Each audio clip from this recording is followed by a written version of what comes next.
असं नाही वाटत. किती वर्षांची असेल ही गुहा? खूप खूप जुनी, प्राचीन.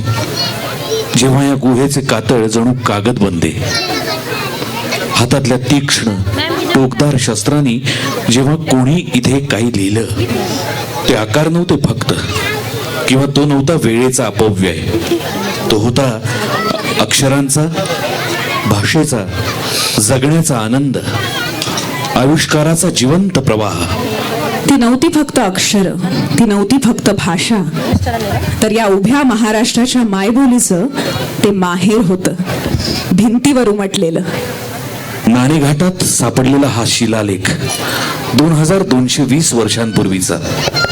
महाराठीनो हा स्पष्ट उल्लेख. तसंच श्रवण बेळवळीतल्या श्री चामुंडराये करवियले, गंगराज सुत्ताने करवियले या मौर्यकालीन इतिहासापासून मराठीचे पुरावे आजही उपलब्ध आहेत.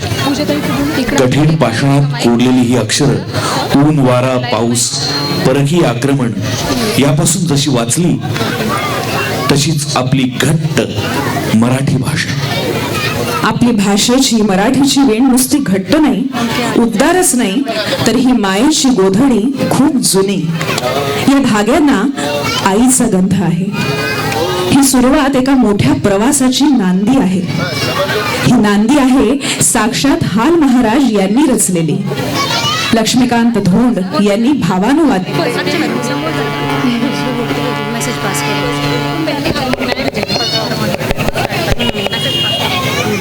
हार्मोनियम वाजला रंगते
मराठी आमुच्या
언제 날씨 가자?